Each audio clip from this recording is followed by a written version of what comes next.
Good afternoon, listeners. You are tuned to WRFG 89.3 FM here in sunny Atlanta. My name is Diane Mathewitz, and this is the Labor Forum.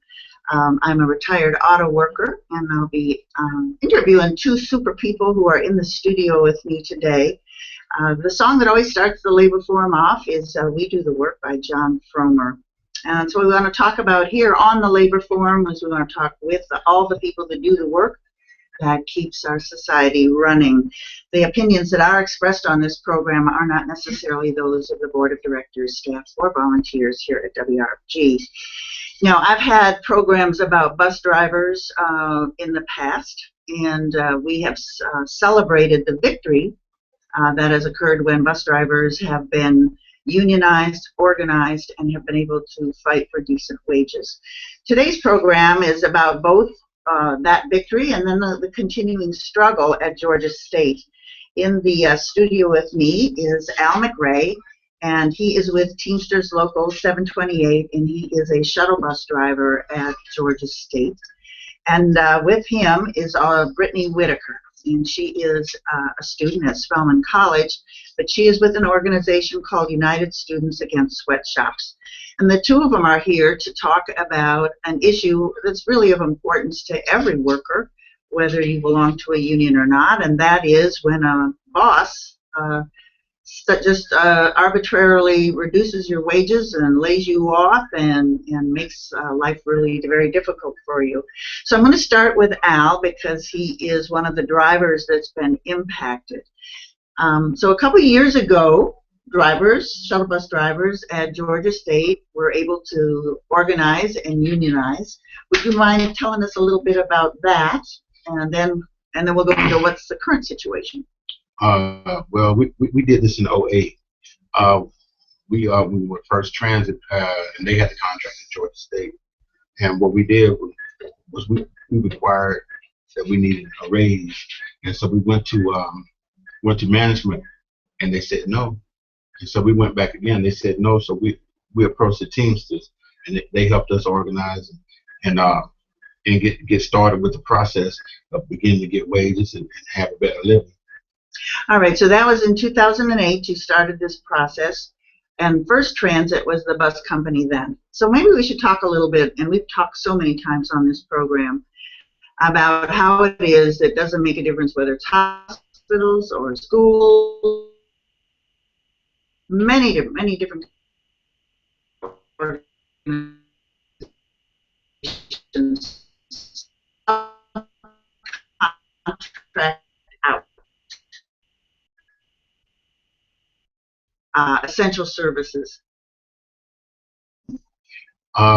First Transit lost the contract, and MB Transportation came in, and what they did was they had everyone that was, instead of bringing us over and keeping us with our same pay and everything that we were receiving through the teams and through our negotiations or whatever, they made us reapply.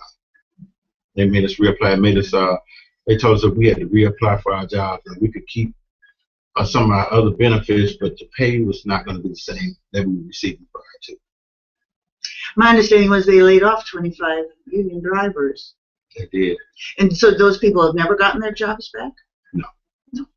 Let's talk a little bit about this reduction in pay. It went from what to what? Somewhere around $12, $13 an hour down to $10. That's a huge cut. Let me bring in Brittany at this point. Brittany Whitaker, as I mentioned at the beginning, is a student at Spelman, and she is an organizer and a leader with United Students Against Sweatshops. Hi, Brittany. Thanks for being here. Hi, how are you? Well, I'm good. Could you first start off, there might be a lot of folks who have not heard of USAS, which is what United Students Against Sweatshops is commonly called. So if you wouldn't mind giving us just a little background about what USAS is.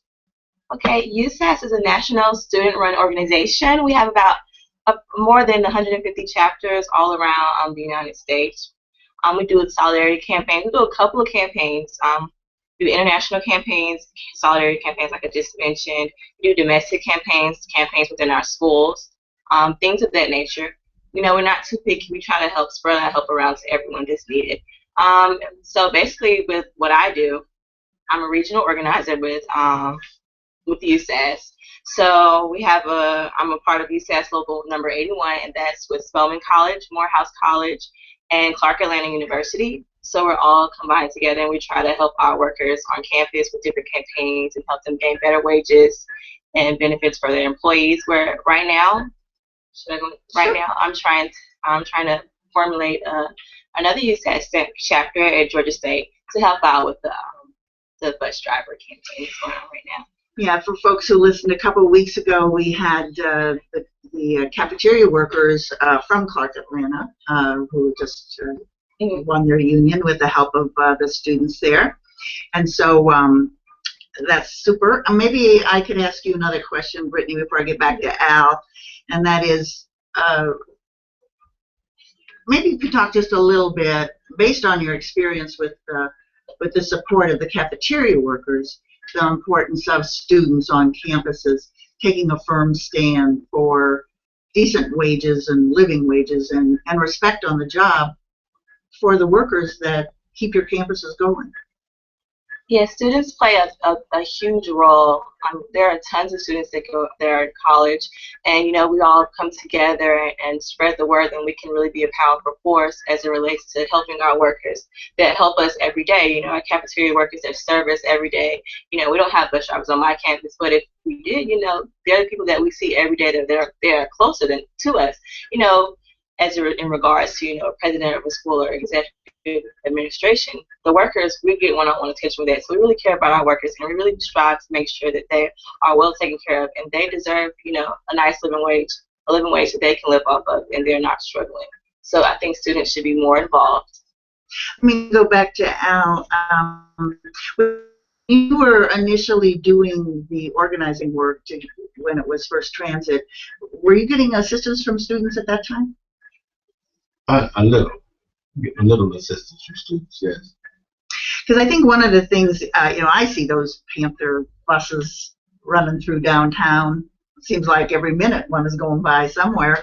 May I ask how many shuttle bus drivers there are? Yeah, I think 34, if I'm not mistaken.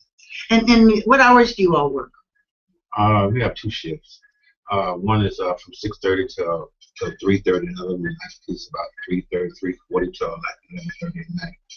All right, and it seems to me again that bus drivers have a variety of jobs. I mean, besides having to deal with downtown Atlanta traffic, as Brittany said, you probably learn which students come on your buses at which times. People probably are talking to you about their problems. I don't know. If you take them to the parking lot and they lock their keys out, they're in or out, I suppose that's something they address to you too. Could you talk a little bit more about the duties of a shuttle bus driver at Georgia State? Well, what we do first of all, primarily, is we have to show good customer service first, and be friendly, and be willing to help in case someone is lost doesn't understand a certain thing. And what we do is we transport students from one building to another, depending on what route that you're on. Mm-hmm. For instance, if you're on, like, say, the red route, which I drive, you're gonna go from the Arts and Humanities building over to the Rialto Center for the Arts and Adder Hall Learning Center, and back. And I go back over to the first place I started. And other drivers do the same thing. It's just small little concentric routes. Mm-hmm. And it's and what we do is we try to keep it friendly, keep it light, and try to be as helpful as we possibly can during the day. I'm going to ask a question when we come back to both of you. I want you to think about it. I want to ask why you think it is that so many workers who do the work that everybody kind of relies on, whether it's sanitation workers, bus drivers, cafeteria workers, home aides, these people who, without whom most people wouldn't be able to function really well, or many people wouldn't be able to function really well, why it is that you all are so often the least paid and have the least benefits. I'm going to ask you both why you think that is, and who does that benefit that so many workers get such low pay? And we'll be right back, folks, with answers to that question when we hear this message from WRFG. You still guys are live on YouTube.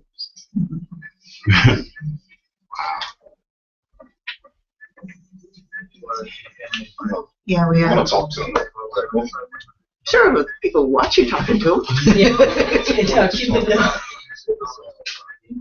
Yeah, like the closer people to the mic, the less I have to have them open, and it sounds all weird. The more it sounds like individuals are not sharing a mic, and it just sounds better. That's why it's like.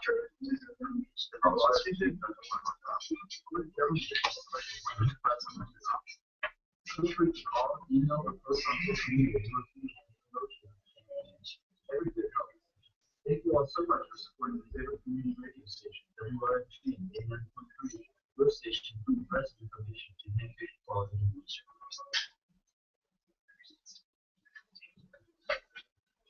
Okay, we're back, and this is the Labor Forum on WRFG 89.3 FM. My name is Diane Mathwitz, and we're talking to Al McCray, who is a member of Teamsters Local 728, and he is a shuttle bus driver at Georgia State University. And then we're talking with Brittany Whitaker. She is a student at Spelman, regional organizer for USAS, which stands for United Students Against Sweatshops.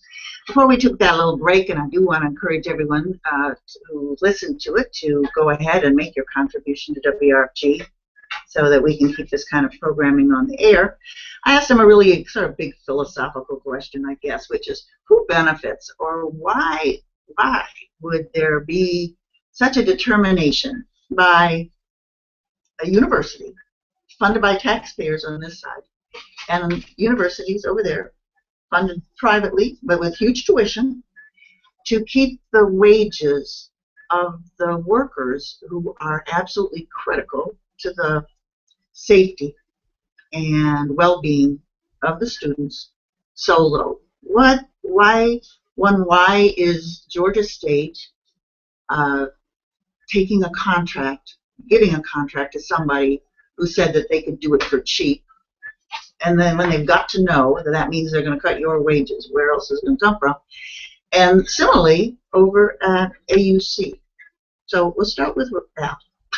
Hey, I believe it's so they can keep the money in their own pockets, and they don't really see any real true viability in us. They just see us as an entity that exists and that should do based on the fact that we accepted the work, but they don't see where we should go and try to be better or try to do better for ourselves. That's what I think. Okay, so I'm going to go and mention this again. We are talking about a public entity, Georgia State University, and this is tax dollars, and of course it's student tuition as well. And this isn't just the bus drivers, it's literally everybody. I mean, it's the fact that the universities now are getting rid of tenured professors and getting more and more graduate students to do the teaching. It's across the board a real attack on workers everywhere. So I'm going to ask you, Brittany, the same sort of question. I mean, you go to a school with, and I don't know what the tuition is, but I can assume it's fairly high, and you get a quality education, but why do you think that particularly schools over at the AUC with their incredible history in terms of the fight for human rights and equality will turn around and then want to hire people for less than a living wage? What do you think that's all about? Yeah, I really think that, the administration and, the private corporations, the companies, they benefit, the workers and the students. We don't really benefit much from you hiring out these corporations and things like that. So I really think that's a big part. They should think more about the students and workers and less about administration and these big time companies coming in. Have better workers' rights, because at the end of the day, things like this happen, and it's a bad look on the administration and the companies. So they should try more and more to help the workers out.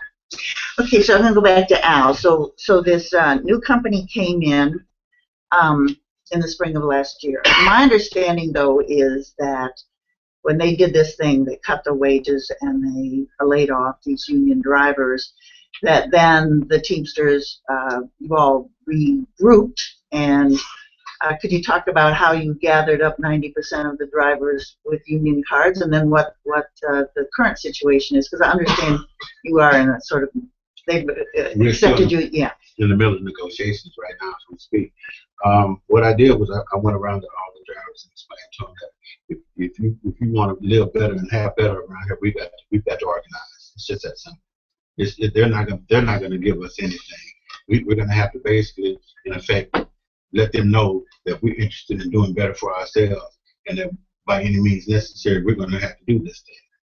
And I issued out cards, and I got everybody to sign the cards, and everybody to say that they're interested in forming the union. And I contacted Ben Spade over at 728, and we went from there. And now we're in the middle of negotiations, and hopefully this thing will turn out okay.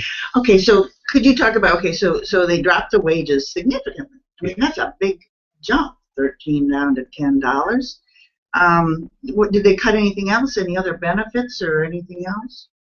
Or did you have any other benefits? Okay, there we go. So there was nothing to cut. Yeah. Okay, so I'm going to go ahead and say, I'm going to ask you these questions. So do you have pension? No. And do you have health insurance? No. And do you have vacation? I do have vacation. Hot dog. As soon as we get through with the negotiations, I'll be the vacation. All right. So I want to go back again. So my understanding, both from Brittany and you, is that part of the campaign that's currently underway is that you really want the students, the alumni, the faculty, the staff, the community to sort of put some pressure on President Becker over there at Georgia State. Brittany, I'm going to ask you to talk about that a little bit, okay? Yes, USAC is encouraging everyone to call President Becker, Mark Becker, at 404-413-1300, or email him at mbecker@gsu.edu and just ask him that he make MW Transportation pay the workers a living wage. And we're having a kickoff meeting at Georgia State on Thursday, February the 27th at 6 p.m. in the Urban Life Building, room 1240, and we just encourage people to come out and support the work. So let me ask, when you're negotiating, I don't know anything about this company, this MV Transportation. I saw it on the side of the buses when they were rolling by the Capitol today. Who are they? They're originally a company out of California, and now they're headquartered in Texas, Dallas, Texas. Do they have lots of contracts at campuses? They have lots. So they're a big Yes, they transportation. are, yes. So we're not talking about somebody who barely can afford to get by. We're talking about a place, A major corporation. a major corporation that was making lots of money in profit. Exactly. And do you know whether any of their other facilities, their other contracts with other campuses, whether they're unionized, and do you know anything about any wage difference between the? Is that a question you might not have the answer to? We'll find it out. From what I understand, they do have other union contracts within the company at different other locations, and some they say they don't, some they do. All right. That's exactly where they're located. Okay. We're going to have to look them up, MV Transportation, find out if they're part of some other big conglomerate. I'm going to Google them and find this out and find out for the listeners here. It just strikes me again that on this program I have had so many workers, whether it's fast food workers, nurses, domestic workers, sanitation workers. You could just go on and on and on, who are fighting tooth and nail just to be able to keep their heads above water. And I wanted to ask you, now what happens to your drivers? Do you work year-round, or are you laid off Do they lay people off the way they do the school bus drivers in the public schools? Or There are some that are able to work during the summer, but it's an amended schedule, and then they have like some people that just won't be able to work, and they will be forced to have to collect unemployment or seek unemployment. well, that's the big issue now about that workers who get laid off in the summer. You know, the state is wanting not to pay them unemployment compensation. Now, are you working 40 hours a week? Yes. You are working 40 hours a week. Well, that's at least something, not part-time. Now, does everybody work 40 hours, or are there some that work less? They have some part-time, but basically everybody works about Who wants 40 hours. hours? Let me ask both of you, if you had an opportunity to talk to President Becker yourself, and you had just a couple minutes to make your case. I'm going to start with you again, Al. What is it would you would say to him about the impact of this decision of the university to go with a company that they would have to know was going to cut wages? What would you say to him? And maybe he's listening. So go ahead. I would say, let me have a livable wage. Let me not be able to live from paycheck to paycheck, struggling or wondering if I'll be able to make it the next payout period for bills and so forth. Let me be able to work year round and have something nice to provide for my family, like you provide for yours. And speaking, Brittany, on behalf of all students who are at Georgia State and who have become familiar with these drivers and who count on them, if you had a chance to talk to President Becker, what would you say from the student point of view as to why he should one, not have negotiated that contract, and what he should do to fix it? If I could have a chance, I was basically saying that, we're college students. We go to the school. This is our school. These are our workers, and we really want them to be. We enjoy having them around. We want them to be comfortable. We want them to cherish coming to work and cherish our relationships, and we want them to be able to, live and provide for their families and be able to, come to work and be, just love coming to work. Everybody should love their job. So in that aspect, that's what I would say. All right, so one more time, I guess I'll ask Brittany to do it. The information for this meeting, and maybe you could talk a little bit, Al, about what's going to happen at it. So I'll let Brittany give the info, and then Al, what's going to happen at the meeting.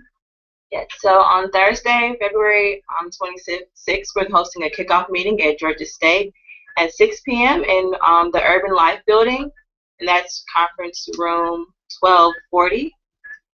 And Al, what's going to happen at this meeting? We'll be explaining to the people in attendance what's actually going on and how things are affecting us as drivers and the job that we provide and the services that we provide, how we would like to do better for ourselves and have more. So I know these contract negotiations are going on, and maybe somebody from MB Transportation is listening as well. So can I ask, I know negotiations are, until something is settled, but are you feeling that there's some progress being made there, or do we really need to pump up the pressure to make sure this transportation company knows they just can't get around treating people so bad? We're going to pump up the pressure. Pumping up the pressure, folks. So again, here you are. You're listening to the voice of Al McCray, and you're a steward, right? Yes, I am. Okay, he's a steward with the bus drivers, the shuttle bus drivers. Anybody who's been downtown has seen those bus drivers carrying students all around. They're absolutely critical for the students to get from one place of a sprawling campus to another. There's no parking, they're taking them over to those lots. They're in downtown traffic all day, and yet they're staying pleasant and helpful. And we've been talking with Brittany Whitaker, who is with United Students Against Sweatshops. I should ask you, Brittany, in like 30 more seconds, you know, you mentioned international work, and I know one of the other big issues that USAS takes up is the question of the kind of apparel that a lot of the college campuses have, the sweatshirts, the hats, and all that stuff. And oftentimes, those garments are made overseas in really deplorable working conditions. You got 30 seconds to tell us about that. Yes, a couple of the campaigns that we do run are international campaigns, and a big campaign that we're running right now is with the WRC, the Workers' Right Consortium, and we're trying to get schools to, you know, cut their contracts with those bad sweatshops that are abroad, and to, you know, cut the contract so they and sign on to WRC. So when they sign on to this, it'll basically state that the working conditions, you know, the working conditions of factories, if they're broken, they need to be fixed, and things of that nature, so workers can stay in a safe working environment for the workers that do work in factories abroad. So that's just in a nutshell. That's basically what it is. Oh, I thank both of you so much for giving your time today to let the audience know about this fight that's taking place at Georgia State. And again, I say, everybody who's downtown, you have seen those drivers. And if you believe that they should have a living wage and that the Georgia State and this company, MV Transportation, needs to do right, then the information is about this Thursday program at Urban Life on Georgia State's campus. And this is Diane Mathewitz saying goodbye for today. Tomorrow, we're going to have a cafeteria worker who works at the Atlanta Public Schools talk about the conditions there for the cafeteria workers who have so many grievances, and I know you'll want to hear about this, so tune in tomorrow, Wednesday, 4:30 to 5. This is Diane Mathewitz saying goodbye for today.